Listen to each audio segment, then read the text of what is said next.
Hey everyone, Andrew here, bringing you another video review, and today we're going to be doing something a little different.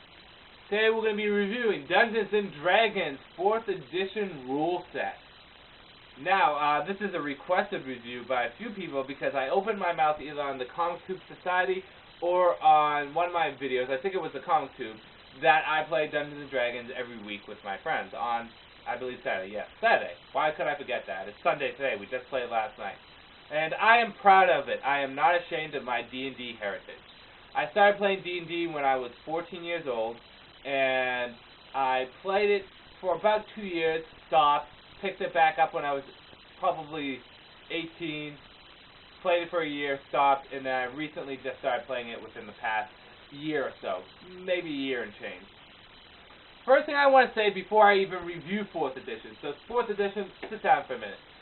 With D&D, out of all the editions out there, AD&D 3.5, 4th edition, out of all of them, I want to state right now so that there's no confusion, 3.5 is my favorite Dungeons & Dragons rule set. I feel as though it has a lot of depth to it without being overly complicated. Great customizations, and the rules work very well. That's just personally me, but 3.5 is my favorite Dungeons & Dragons rule set. So, in this review, there's going to be a lot of comparisons between 3.5 and 4.0. Okay? Now, I'm just doing this video off the whim, so there's going to be a lot of mess-ups and mistakes and just me being a doofus. So let's start things off.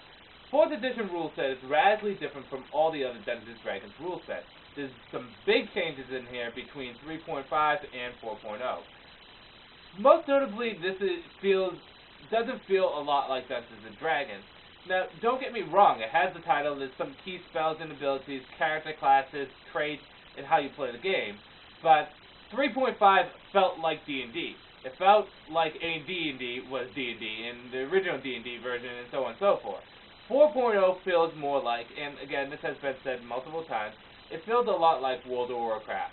And there's nothing wrong with that, it just doesn't feel like D&D. Again, there's some key elements here that make it D&D, but it feels radically different.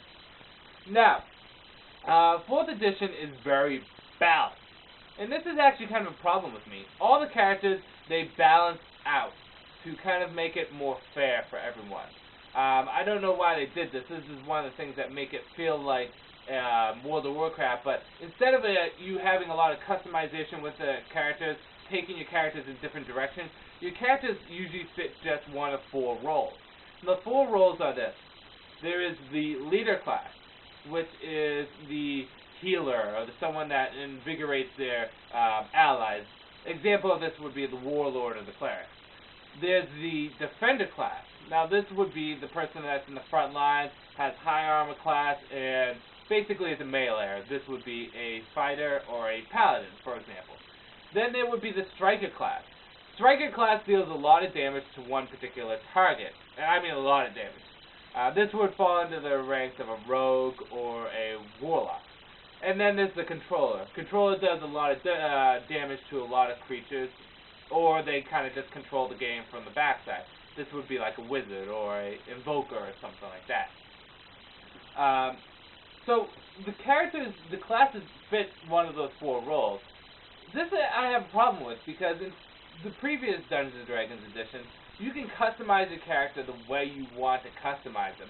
You could, like for example, I know paladins are usually frontline people, but I know people to make paladins into ranged paladins using like ranged smite and great archery stuff like point blank shot or precision shot and doing mounted combat on them. And they're very much not what would fit the role of a defender. They're not frontlining. And it actually works out really well. That's just an example. But I mean, there's a lot more customization. It feels like you're restricted a lot because, oh, okay, I'm going to be a defender. It just doesn't feel like it. It feels like they're making you fit this role. Second thing is, again, this is the customization. This is my biggest problem with it, is customization. Is that everyone kind of try to hold your hand and point you in the right direction. I'm going to just open the book. I have the Player's Handbook 2 and the Player's Handbook. These are not mine, they're actually my friend. He was actually brave enough to buy these. I don't have enough money to spend something on something I'm not sure I'm going to buy or want to continue to use. I'm just going to go to the Paladin, because I play Paladins a lot. I love Paladins. they automatically tell you creating a paladin, and they kind of give you builds right off the bat. They say you can be an avenging paladin, a protecting paladin, and here's the skills, the feats, the at-wills, the dailies, and the encounters that you should use to build these paladins. And if you look through all their at-wills, dailies, their utilities, all that stuff, all those kind of point in one of the two general directions. Obviously, they can point in a few others, but mostly it will point to the avenging paladin or the defending paladin.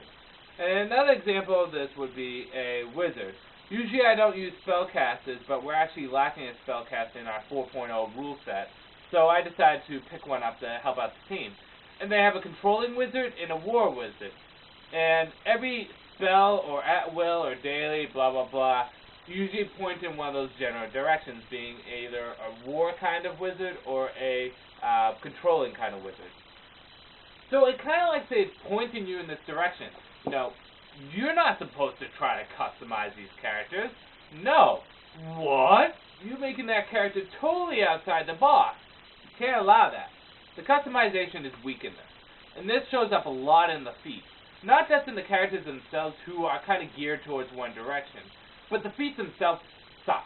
And the feats kind of generally go to a direction of a class or a race. Again, I'll open up to the feats to look at this. Because the feats are one of my biggest disappointments. The customization is number one. I dislike how the characters are set up. But the feats in themselves just, they're geared to one class. Like, let's take this. And notably, some of them are, you know, logical, like breath weapon stuff. It goes to, like, Dragonborns. But, like, let's see. Dodge Giants. Okay, it's going to Dwarf, but it's aiming towards the Dwarf class. Or there'll be one aiming towards just the Tiefling class, or just to the Ranger, or just to the Warlord, like Tactical Assault. You know, gain bonuses to damage equal to your intellect modifier. And you have to be a Warlord to do this. It's not like it's saying, well, you know, extra smiting. Extra smiting is obviously going to go to a Paladin. It's a class feature. But this is a general feat that is going to just the Warlord.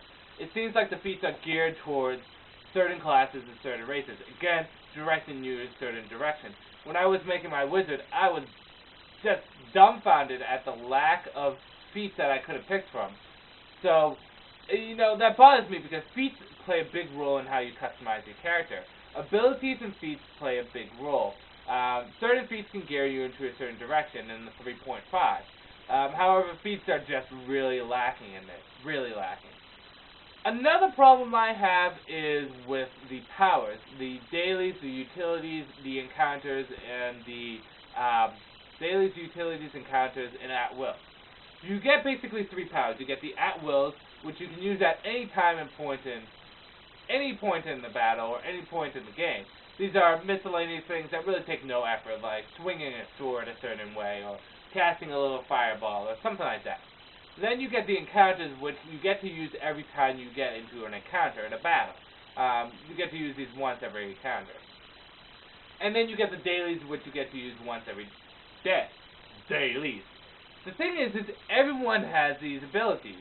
Warriors, fighters, fighters, paladins, wizards, rangers, all of them have utility powers. They all have dailies, they all have encounters. Granted, I mean, fighters aren't going to be throwing fireballs, but I mean, they're just random powers thrown in there. This is an attempt to make everyone equal. And by making everyone equal and trying to make it fair for all the players, you're kind of making everyone the same. Really, when it comes down to the paladin and the fighter, there's not much differentiating them. I think the only thing is the paladin's light hands abilities and the fighter's weapon superiority or combat superiority. Allow me to go to the fighter and the paladin. Because in 3.5 there was notable differences. The paladin got special spells and got special abilities like Smite Evil, Turn Undead, and all that kind of stuff, where the fighter would get multiple different feats to be more customizable. Let's see, for their abilities, they have, for the fighter, they have Combat Challenge, which is basically challenging a person to fight. And then Combat Superiority, which basically allows them to, when you gain a bonus to an opponent's attack equal to your wisdom modifier. An enemy struck by your opportunity attack starts moving and provokes the attack. If it still has an action remaining, it can use them to resume fighting.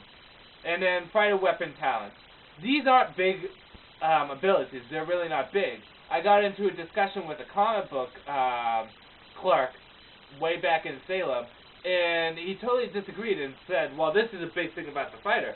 It's not really a huge thing about the fighter. If you look at the paladin, he has the divine challenge, which is basically combat challenge, only a little bit different.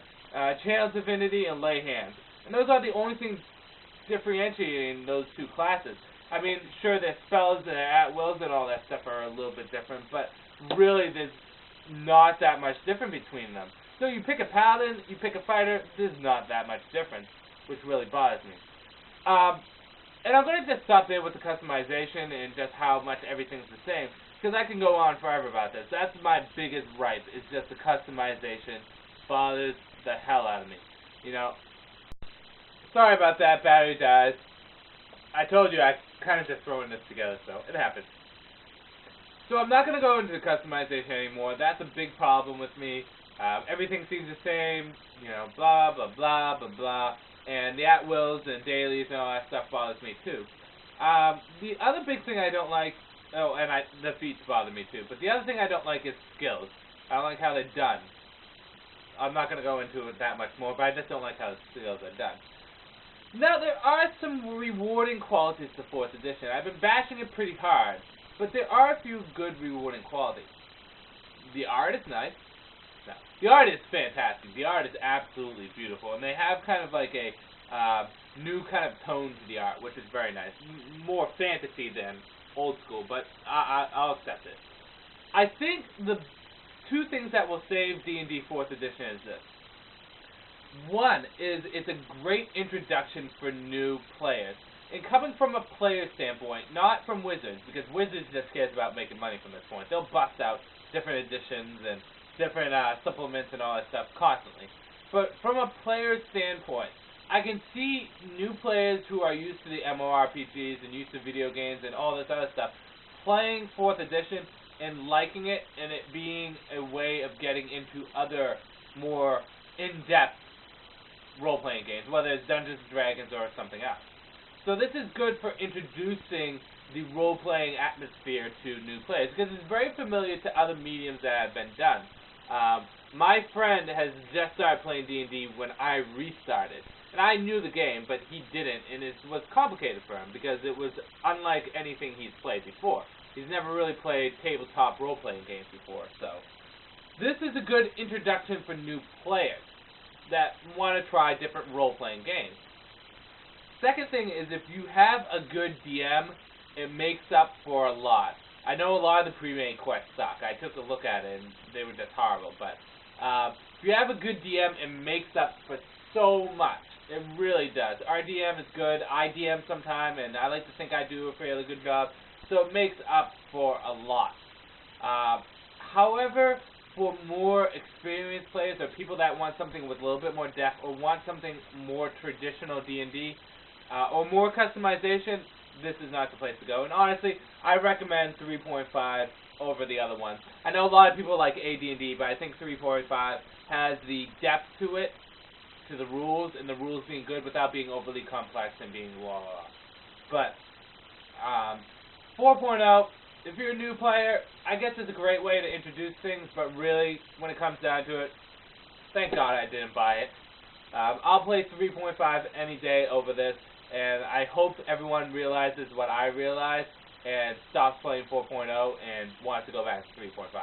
We're doing 3.5 every other week. It's 4.0 one week, 3.5 the other week, so on and so forth. Just, God. I'm probably going to take a few weeks of this and just, my mind is going to boggle.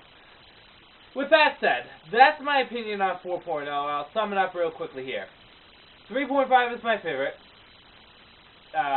edition. 4.0 lacks customization in the characters. All the characters seem the same. The feats suck.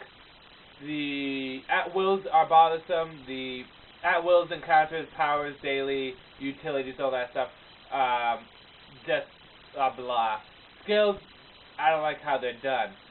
Advantages, great way to introduce new players to the game. The art is nice. And some of the new classes are nice. Not new classes, I mean new races. Typhling being introduced is nice. Dragonborn's okay. People are obsessed with dragons. Come on.